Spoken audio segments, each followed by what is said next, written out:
Alexis, la course à la présidentielle démarre. Éric Piolle s'est déclaré candidat donc à la primaire chez les écologistes. Il y a embouteillage à droite. Ça y est, c'est le top départ là, après ces régionales. Je crois qu'il y a, oui, alors à la fin de toutes les restrictions, le début des soldes et puis aussi le début officiel de la campagne de la présidentielle 2022. Après les régionales, évidemment, qui ont un peu rebattu les cartes parce qu'on a vu les anciens partis finalement reprendre du poil de la bête en se disant on a conservé nos régions et l'assise territoriale, l'assise locale, elle est toujours là et ça c'est important. Et notamment chez les Républicains qui, rappelez-vous, durant la campagne des régionales, doutaient entre la montée du RN d'un côté et puis l'attrait de la République en marche ou du moins du pôle macroniste de l'autre. Eh bien là non, c'est clair, il y a 3 candidats, Valérie Pécresse, Laurent Wauquiez, non déclarés certes, et puis surtout Xavier Bertrand qui lui s'est déclaré bien avant ces régionales et qui voit dans ce scrutin comme un plébiscite et qui compte bien aller jusqu'au bout. On l'a vu lundi à Douai, dans cette usine de batterie électrique avec le chef de l'État, faire quelques petites blagues sur son chemin,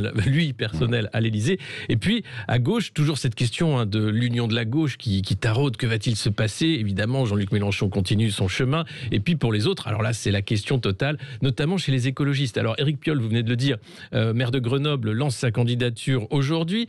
Il y a une primaire, normalement, chez ELV, Europe Écologie Les Verts. Il y a également Sandrine Rousseau, qui est candidate déclarée depuis le mois de décembre. Et puis, il y a Yannick Jadot, qui n'aimerait et qui préférerait, en fait, éviter les primaires, parce que c'est toujours compliqué, les primaires chez les Verts. Rappelez-vous, à l'époque, c'était Nicolas Hulot qui en avait souffert. Et puis d'autres, généralement, les ténors médiatiques de l'écologie ne sont pas sûrs. Personne ne voudrait finalement de primaires dans tous les partis. Mais c'est tout le problème. Et pourtant, il va falloir les désigner quand même. Absolument. Chez les Républicains, c'est la même chose. On a l'impression que tout le monde essaie d'éviter la question. Christian Jacob va avoir bien du mal à régler cette épineuse question de la primaire. Et puis, alors, au Parti Socialiste, il faut attendre les candidats avant de parler primaire. Là, on est encore beaucoup plus loin. Anne Hidalgo, tout de même. Anne Hidalgo, certes, mais rien de déclaré encore. Certains parlent déjà de Christiane Taubira et combien d'autres, Madame Delga, qui a fait un score assez fort en Occitanie et qui se voit là aussi, pourquoi pas, être une candidate, parce qu'il va falloir des candidates aussi.